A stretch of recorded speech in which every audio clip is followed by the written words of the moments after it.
Very good morning to all of you. Sri Arindam Chakrabarti, Emeritus Professor, University of Hawaii, USA. I have been Governor State of West Bengal for 3 years. Namaskar. And I am sure this greeting will resonate also in West Bengal with the concerned. Professor Shantishri Dhulipudi Pandit, a difficult name, but then generates seamless connect. She first acts and then thinks. It's a wise strategy. The first woman Vice Chancellor, Jawaharlal Nehru University, and she talked of women-led governance empowerment. I entered the hall with a sense of relief. Your gender is dominating. 4 of us on the dais will have to do all we can to match your presence. Sri Nataraju Adar Supali, Director 27th International Congress of Vedanta. Sri Sachinanand Mishra, Member Secretary, Indian Council for Philosophical Research. Delegates from the country and outside, and my dear students. I will start with a caveat.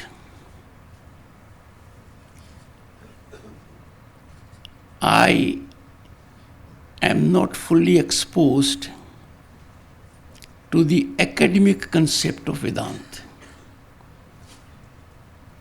but I am charmed by it. I am influenced by it. Its a practical aspect dominates my thought process. Friends, it is an absolute honor to be at the inaugural function of the 27th International Congress of Vedanta. Over these 3 days, you all, philosophers, educators, researchers, academia, scholarly students would dialogue, deliberate, and exchange research results and your experiences. After having heard Sri Arindam Chakrabarti, I am full of optimism and hope that there would be an enlightening ideation that will guide us in the very difficult, challenging times, daunting times we all are faced with. Vedanta is essence or conclusion of Vedas, our timeless treasure. Our Bharat is a land of Vedas, Upanishads, Purans, epics, Ramayana and Mahabharata, and Gita. But what a revelation! Gita के 18 अध्याय क्या कहते हैं, ये professor Arindam ने अपने को बता दिया है. I have therefore no doubt you will be feasted over these days in a manner that your intellectual thirst will be satisfied and your approach will be sharpened. Let me come to the theme of the conference. Reimagining Vedantic world order. It bears contemporaneous relevance. It bears huge connect to the present scenario, nationally and globally, that is challenging us. Friends, the world is in turmoil. as never before. I am asserting this, taking full note. We have been visited with 2 world wars, but it is in turmoil as never before, with conflagrations continually expanding, tensions and unrest dotting every part of the planet, not only with human beings, but also with living beings. We are faced with cliff-hanging situation when it comes to existential challenge of climate menace. From digital misinformation, disinformation, to depleting resources, fast depleting. Why? We are reckless. We are not acting as trustees. We are guided by self-interest. We seek to exploit them for our gain. We ignore the larger good and welfare of the humanity and the planet. Cyber warfare, and as I said, apocalyptic climate menace, these unprecedented challenges require technological solutions with ethical wisdom. Ethical wisdom and practical approach can emanate from such kind of discourses and deliberations by deep understanding of Vedanta philosophy. I have no doubt in this worrisomely alarming scenario, recourse to Vedanta philosophy has become unavoidable, compulsively necessary, because it can show troubled humanity a ray of hope, a ray of light, and ultimate resolution. The world can be better with hopes coalescing, but we are having the very converse of it. Hope, sublime tendencies are not coming together. Those that are coming together are driven by sinister designs, nefarious tendencies. Their objects are not pro-humanity. In this grim scenario, Vedanta philosophy, its understanding, its deep understanding, its easy dissemination would be beacon of hope for the stressed planet. Vedanta philosophy, if I may say, is proverbial lighthouse in the difficulties we are faced with. And the difficulties are quite close to us. We cannot wait a moment for addressing them. Time is fast running out. And Vedanta philosophy, therefore, will put us and navigate us in the groove of righteousness like North Star. Presently, Bharat, home to 1/6 of humanity, is on exponential economic upsurge, unprecedented infrastructure growth, with accolades never dreamed earlier, pouring from global outfits. Global communities acclaiming our deep digitization, our people-centric policies. The mood in the country is upbeat, one of hope and possibility. Yet, some issues require addressing, and these require urgent addressing in tandem, in togetherness, in concert, and in consensual approach. We are one of the oldest civilizations, in several ways unique and unparalleled. I ironically and painfully, in this country, reference to Sanatan, reference to Hindu, evokes baffling reaction beyond comprehension. Rather than understand the depth of these words, their deep meaning, people tend to be in reaction mode at a drop of a hat. Can ignorance be more in extremity? Can the enormity of their lapse be countenanced? These are souls that have misguided themselves, driven by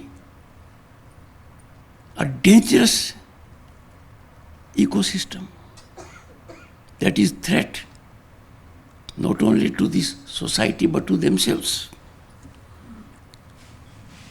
There are some people who are engaged in propelling algorithms that are recipe for chaos. And they have now got a tool, technology, disruptive technologies. We are at another industrial revolution when it comes to these technologies. These technologies are now amongst us, with us, in every facet of our life. The challenge is to harness them for good and to see that the evil mind does not make them potent for the wrong reason. It is here the sagely philosophy emanating from Vedanta should moderate them and dictate our lifestyle. We need to be in ultra motion code. We have to get back to our cultural roots. We have to be alive to our philosophical heritage, because the world is getting increasingly interconnected.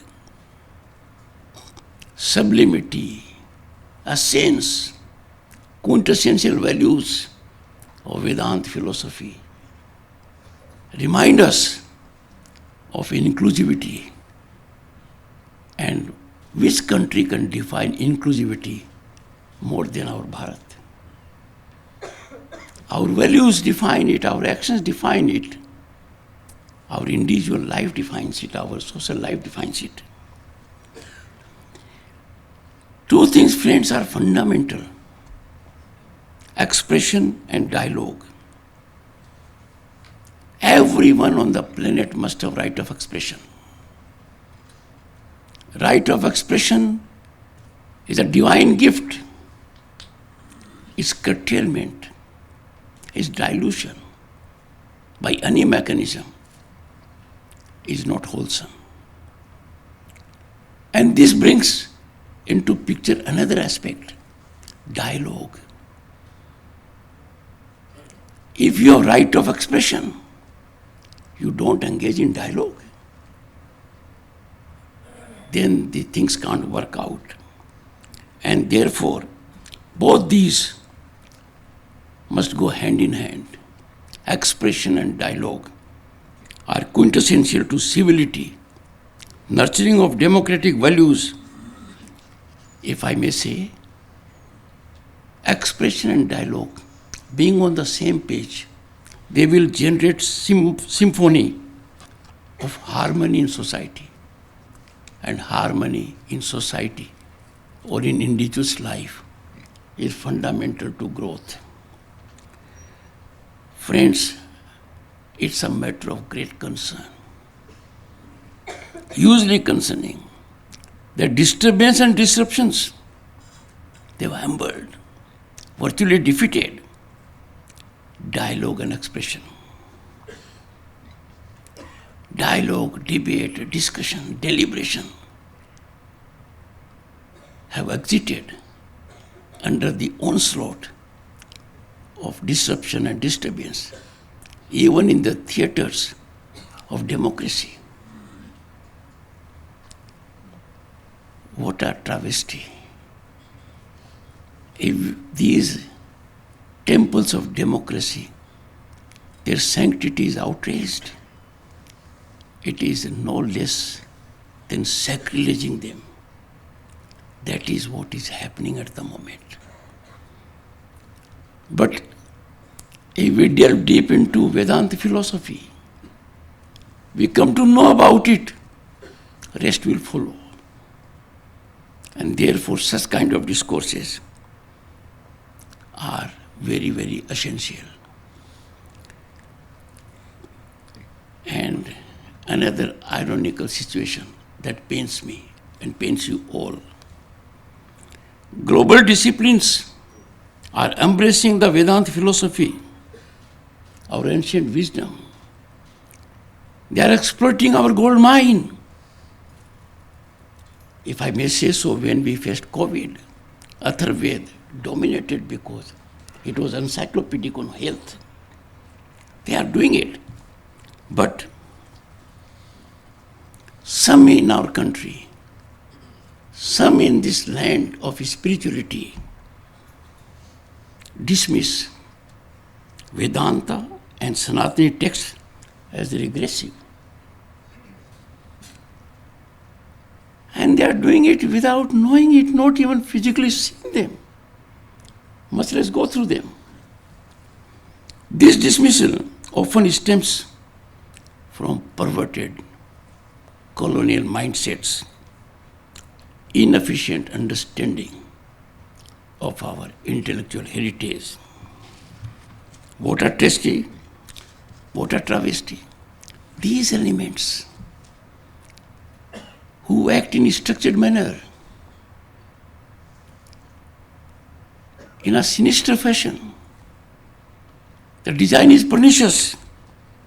They camouflage their destructive thought process by perverted version of secularism. This is very dangerous. Secularism को एक ढाल बना दिया गया है ऐसे कुकृत्य को कवच देने के लिए। ऐसे तत्वों का पर्दाफाश करना हर भारतीय का कर्तव्य है, क्योंकि हमें याद रखना पड़ेगा हम भारतीय हैं। भारतीयता हमारी पहचान है। राष्ट्रवाद के प्रति समर्पण हमारा धर्म है और इस बारे में अन्य कोई विचार नहीं हो सकता। एक नई बात और आ रही है, मैं ही सही हूं, बाकी सब गलत है। अज्ञानता की पराकाष्ठा है। That I am alone right is enormity of ignorance. It reflects arrogance in extremity. Steadfast clinging to one's stance as absolute truth and refusing to consider other viewpoint these days dominates public discourse. This intolerance undermines first our democratic values. Second, it disturbs harmony in society. And third, it doesn't allow productivity. On all counts, it leads only to disaster and failure. This rigid insistence of one's perceived righteousness, coupled with resistance to other perspectives, I will not listen to you. Your point of view has no value for me. I will not even consider it. That approach, coupled with resistance to other perspectives, this has become a pattern beyond our country. And this is the reason for much of the disturbance, restiveness, and restlessness in the populace across the planet. Such approach, friends, in my view, is antithetical to sublimity of Vedanta philosophy that invariably offers a ray of hope and light, howsoever dark the tunnel may be. It is a solution for every situation, as was indicated by Chakrabarti ji. It doesn't answer only questions. It goes beyond answering questions. It dispels your doubts. It satisfies the thirst of your inquisitiveness. It takes you on the board with full conviction and devotion. Vedanta can catalyze by bridging timeless wisdom with modern daunting challenges. और ऐसी परिस्थिति में ऐतिहासिक पृष्ठभूमि में चलना चाहिए. We had during Mahabharata Sabha Purva was there always to draw right lessons after dialogue, debate, discussion, deliberation, understanding each other's point of view in an atmosphere of discipline and decorum. Never believing I alone am right. Always believing you have a good point. The point needs analysis, deliberation. We must act in concert. यदि इतिहास को देखें तो it emanates from history that Sabha Purva served as crucibles of wisdom, debate, and preservation of dharmic traditions. These Sabha Purva were crucibles where ideation churning catalyzed. The greatest gift an individual can give to the society is ideation. And I am sure during these 3 days you will be ideating, as I said, that will be enlightening. I have no doubt your deliberations and reflections in this Sabha on Vedanta's transformative power, which is enormous, which is much beyond the nuclear power, which is much beyond the power of disruptive technologies, would go a long way. First, in arresting the downslide. Second, in retrieving the situation, repairing it. And lastly, getting us back into the right groove. Vedanta is much beyond a philosophy. It is algorithm for human consciousness and consciousness both. In today's era of artificial intelligence and machine learning and the kind blockchain and other disruptive technologies, take them all in one block and you will find this ancient framework of Vedanta philosophy and knowledge offers insights into the most sophisticated computer that is available in the universe, and that is the human mind. Vedanta extends more than just offering answers, as I said, and as was said by Chakrabarti ji. It dissolves your question. It does not negate your question. It does not question your question. It dissolves it. You absorb the resolution. The absorption by you is so seamless that you are in oneness. And the greatest satisfaction is when we are troubled, when we are inquisitive, when we don't have an answer, and someone shows us the path. This is what Vedanta does.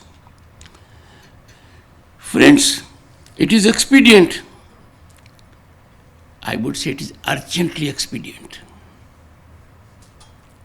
The collective mission of this august assembly, this Sabha, must be to extend this illumination not to millions, but to billions. This illumination, friends, works at both levels. Like, what can you contribute for your nation? An individual can contribute. Society can also contribute. This also here, the illumination is individual and collective. As they say it, Veshti and Samasti, at both. And these will transform personal consciousness by generating social awareness. This reimagining, which is one of your facets of your theme, provides frameworks for addressing modern challenges while maintaining the authenticity of ancient wisdom. Look at the modern challenge your child faces.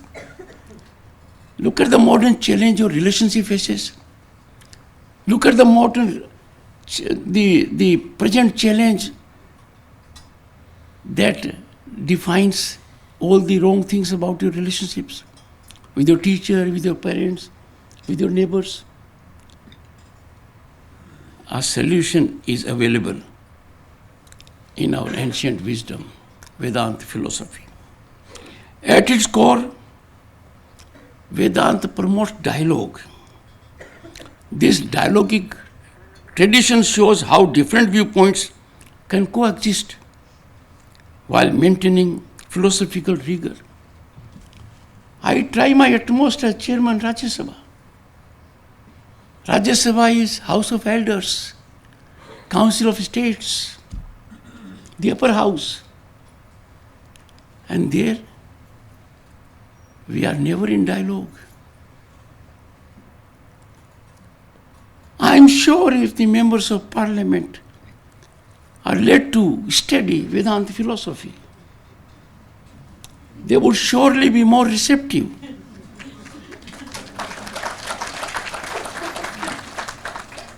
And I would hold the people at large also responsible in some way. They should generate pressure on people who fail to perform their duty. People do it when a doctor is not performing duty, when a lawyer is not performing duty, when a public servant is not performing duty. But why don't you be in high decibel agitation to deal when your representatives don't do their duty? Their actions are not in conformity with a sense of Vedanta philosophy. These traditions engage in rigorous debate. There is a respect for decorum, respect for other point of view, and this is reflective of intellectual maturity. This model of respectful disagreement, Vaad Vivad Parampara, exemplifies scholarly discourse. मैं आपसे सहमत नहीं हूं, ये intellectual discourse है, पर मैं आपके मत को अपने जहन में नहीं आने दूंगा. I will be impregnably equipped to be repulsive to your point of view. When you don't listen to other point of view, you are revealing one thing, that you are arrogant. You think I am alone, right, no one else. You are being judgmental on the other person. And secondly, for rational mind, you are irrational. And for ordinary language, you are foolish. एक सुना था मैंने, बहुत लंबा समय हो गया अपना चेहरा देखा नहीं, कोई मुझे आईना दिखाए. वेदांत फिलोसफी इन लोगों को आईना दिखाए.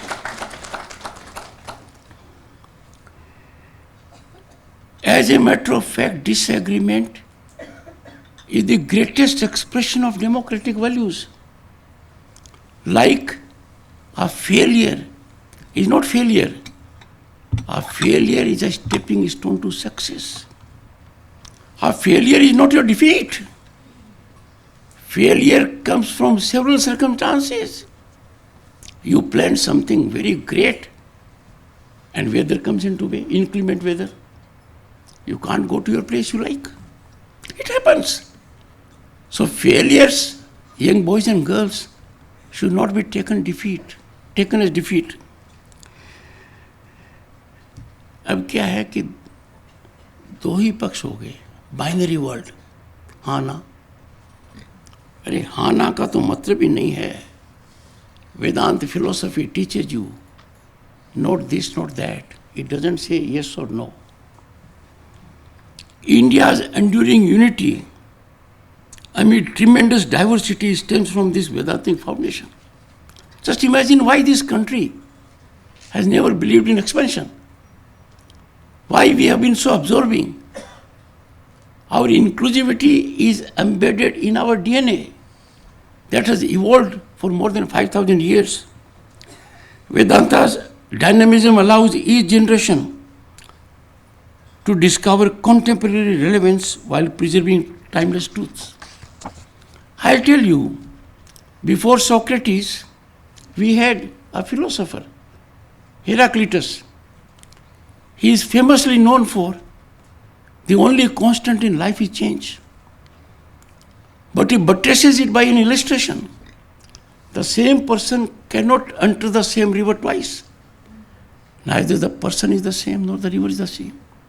Similar is that Vedanta philosophy will have answers for problems that will keep on evolving, but you will find solution there. This adaptability enables Vedanta to address modern challenges while being pegged to its eternal principles. World is at the cusp of another revolution, I said, and the challenges will be incremental now. They will not be arithmetic, they will be geometric. And therefore, let us bring Vedantic wisdom from ivory towers to classrooms, ensuring its reach to every corner of society. And therefore, in all humility, I propose adding a dedicated panel next year to discuss Vedanta accessibility, adaptability, and practical implementability. I am sure your deliberations will make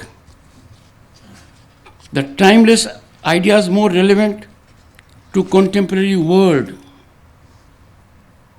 Friends, remember, Vedanta is not a relic of the past. It is relevant for the present as it offers a blueprint for the future. As we face unprecedented global challenges, it offers practical solutions for sustainable development, ethical innovation, and harmonious coexistence. May our ancient wisdom guide our journey of humankind. Thank you so much for the time you give.